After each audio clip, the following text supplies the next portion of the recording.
नमस्कार मित्रों, हमारे YouTube चैनल बटरफ्लाई स्टडी में आप सभी का स्वागत है। सामान्य विज्ञान कक्षा 8वीं के 15वें पाठ ध्वनि। आज हम इस पाठ का अध्ययन करेंगे। थोड़ा याद करो, ध्वनि का निर्माण कैसे होता है। ध्वनि का निर्माण, किसी वस्तु में कंपन होने के कारण ध्वनि का निर्माण होता है, यह हमने सीखा है। ऐसे कंपन के कारण ध्वनि का निर्माण किस प्रकार होता है, यह हम स्वरित्र द्विभुज का उदाहरण लेकर समझेंगे। स्वरित्र द्विभुज की आकृति 15.1 में दर्शाई गई है। एक आधार और दो भुजा वाला धातु से बना यह स्वरित्र द्विभुज है। आकृति 15.2 में स्थिर स्वरित्र द्विभुज दिखाया गया है।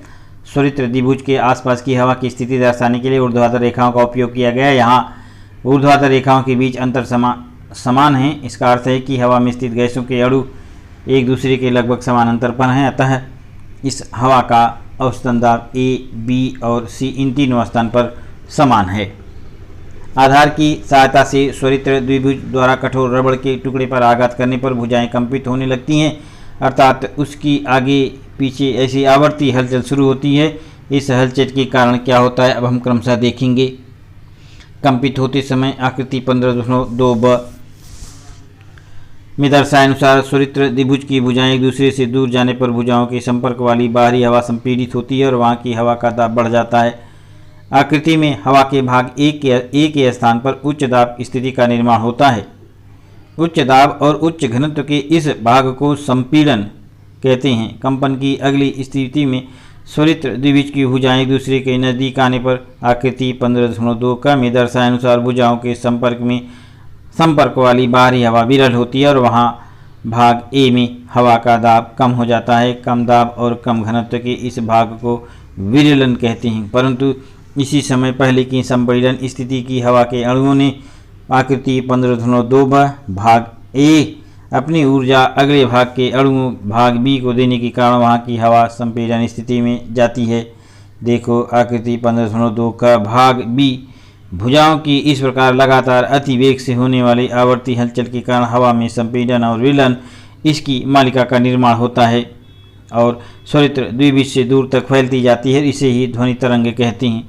यह ध्वनि तरंग कान तक आने पर कान का पर्दा कंपित होता है और उसके द्वारा विशिष्ट संदेश मस्तिष्क तक पहुँचकर हमें सुनाई देती है।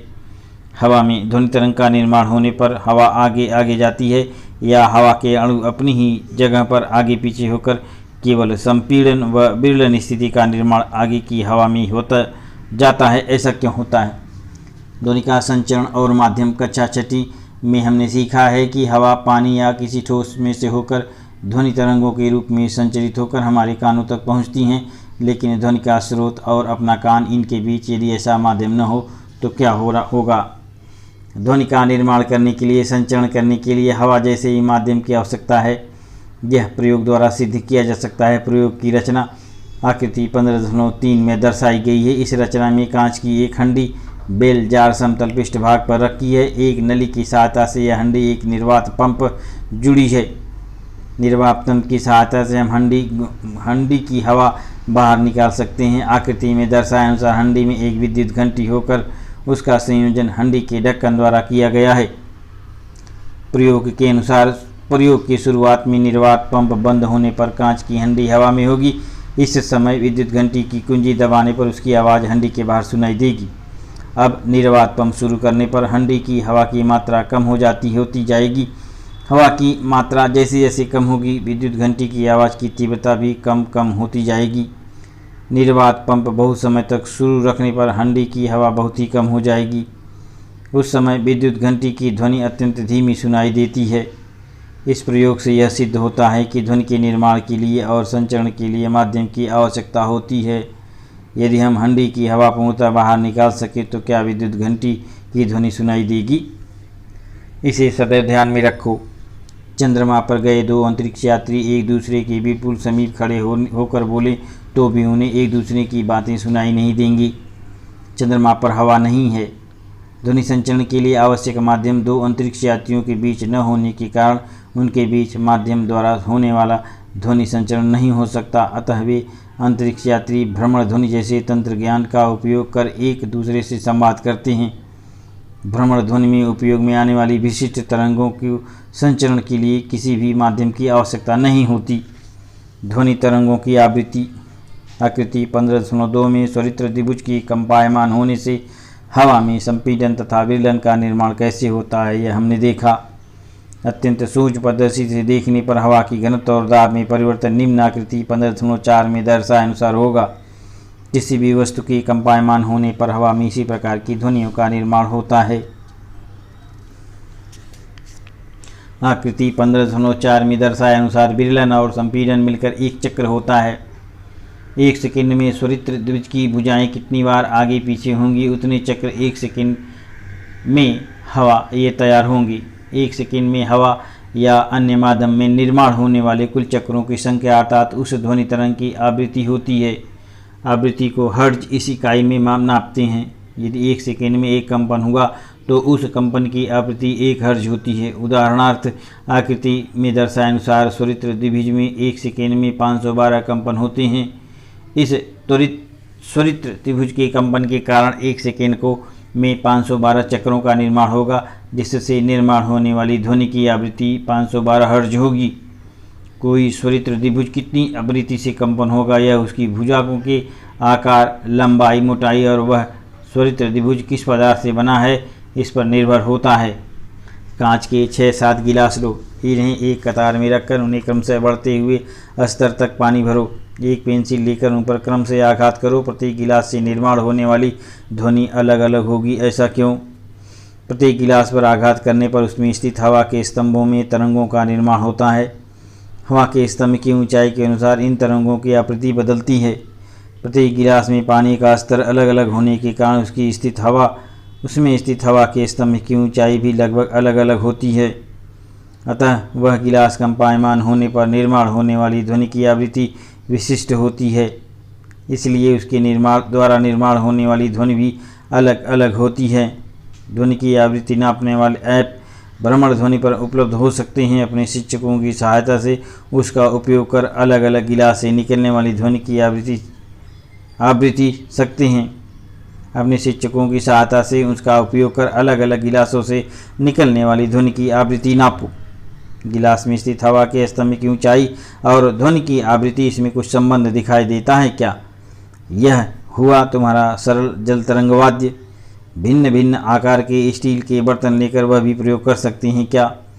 सूचना और प्रौद्योगिकी के साथ YouTube से जल तरंगों का वीडियो डाउनलोड करो और ईमेल द्वारा तुम्हारे मित्रों को भेजो। ध्वनि और संगीत उपयुक्त कृति से स्पष्ट होता है कि ध्वनि तरंगों की आवृत्ति बदलने पर निर्माण होने वाली ध्वनि अलग अलग होती है। ध्वनि तरंगों की अलग अलग आवृत्ति के कारण अलग अलग स्वरों की निर्मित होती है। संगीत में स्वर निर्मित के लिए अलग अलग प्रकार के वाद्यों का उपयोग किया जाता है,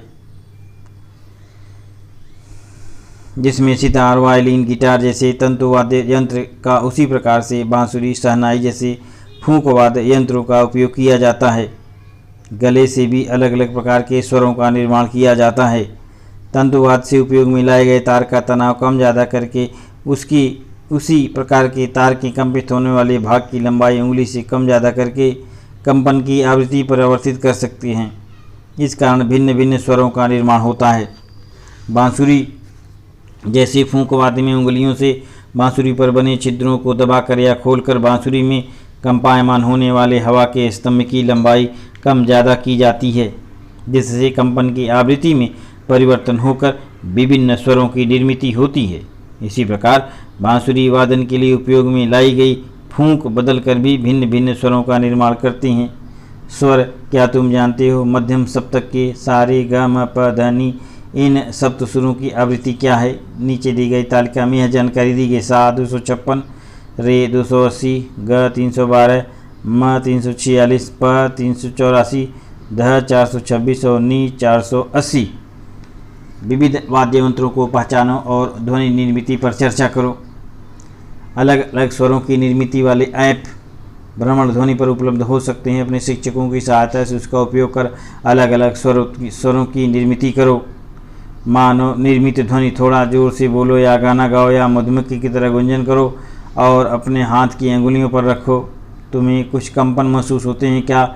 मनुष्य में ध्वनि का निर्माण करने वाले स्वर यंत्र होता है। कौर निगलते समय अपने हाथों की उंगलियां गले पर रखने से पर कुछ हिलने वाला एक उभार तुम्हें महसूस होता होगा।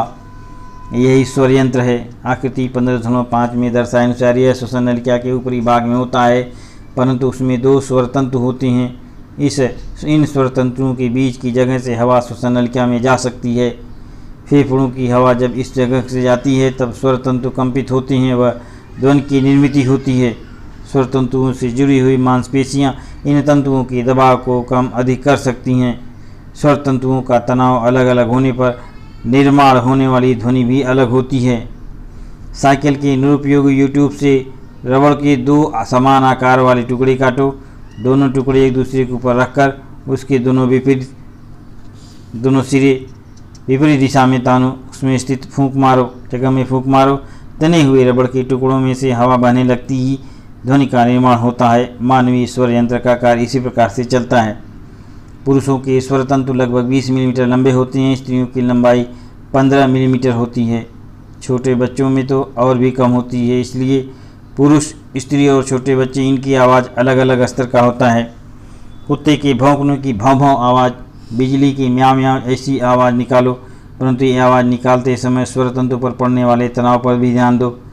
ये 2 अलग अलग आवाज़ें निकालते समय स्वर तंतु पर पड़ने वाला दबाव तनाव बदलता है। यह तुम्हें महसूस होता है क्या? ध्वनिक्षेपक से ध्वनि निर्मिति। ध्वनि निक्षेपक यानी लाउड स्पीकर। ध्वनि निक्षेपक से भी आवाज़ की निर्मिति होती है, यह तुम्हें मालूम है। ध्वनि निक्षेपक की आंतरिक रचना अनुप्रस्थ काट के रूप में आकृति 1506 में दिखाई गई है। इसमें एक स्थायी चुंबक होता है। उसके चारों ओर लपेटी गई कुंडली से विद्युत धारा प्रवाहित होने के कारण भी चुंबकीय क्षेत्र का निर्माण होता है। यह पिछली कक्षा में पढ़ चुके हो। 2 चुंबक एक दूसरे के विपरीत लाने पर उसकी स्थिति अनुसार उसकी हलचल होती है, जब तुमने देखा ही होगा। इसी प्रकार से यहाँ कुंडली द्वारा निर्माण हुए चुंबकीय क्षेत्र के अनुसार वह कुंडली आगे पीछे हिलने लगती है। कुंडली का यह हिलना अर्थात उसकी आवृत्ति और आयाम, उसमें से बहने वाला विद्युत प्रवाह किस प्रकार निर्मित होता है, इस पर निर्भर होता है। इसी कुंडली से जुड़े हुए ध्वनि निक्षेपक के पर्दे की आगे पीछे हलचल होने लगती है। इसके पहले हमने देखा कि स्वरित द्विभुज की भुजाओं की आगे पीछे होने वाले हलचल के कारण हवा में ध्वनि तरंगों का निर्माण होता है। इसी प्रकार से यहाँ ध्वनि निक्षेपक के पर्दे की आगे पीछे होने वाले हलचल के कारण हवा में ध्वनि तरंगों का निर्माण होता है। ध्वनि का निर्माण करने वाले किसी ध्वनि निक्षेपक के पर्दे को हल्का सा स्पर्श करके इस पर्दे पर कंपनों का अनुभव तुम ले सकते हो। ध्वनि निक्षेपक का उपयोग करके बहुत ऊंचे स्तर की आवाज़ का निर्माण किया जा सकता है, इसलिए सार्वजनिक स्थानों पर ध्वनि निक्षेपक का उपयोग किया जाता है। परंतु हमने पिछली कक्षा में सीखा कि ध्वनि का स्तर लगभग 100 डेसिबल से अधिक हो तो वह ध्वनि हमारे लिए हानिकारक हो सकती है। इसीलिए ध्वनि निक्षेपक की क्षमता यद्यपि उच्च स्तर की ध्वनि निर्माण करने वाली हो तो भी उस पर नियंत्रण रखना आवश्यक है। भ्रमण ध्वनि पर ध्वनि का स्तर डेसिबल इस इकाई में नापते हैं और ऐप उपलब्ध हो सकता है। उसका उपयोग कर अपने शिक्षकों की सहायता से सार्वजनिक स्थान पर उपयोग में लाए जाने वाले किसी ध्वनि निक्षेपक से आवाज़ व आने वाली आवाज़ का स्तर नाप कर देखो। ध्वनि निक्षेपक से भिन्न भिन्न दूरी पर खड़े रहकर ध्वनि का स्तर नापो। ध्वनि निक्षेपक से दूरी और आवाज़ का स्तर, इसमें कोई संबंध दिखाई देता है क्या? ध्वनि और ध्वनि नीति का अध्ययन करते समय निर्माण होने वाली ध्वनि की अन्य को परेशानी न हो, इसकी हमें सावधानी बरतनी चाहिए। पर्यावरण को हानि पहुंचाने वाला तथा सामाजिक स्वास्थ्य बिगाड़ने वाले प्रमुख कारणों में ध्वनि प्रदूषण का समावेश किया जाता है। इसके लिए ध्वनि प्रदूषण टालने के लिए हमें प्रयत्न करने चाहिए। इस प्रकार से हमारा ये पाठ समाप्त होता है। धन्यवाद।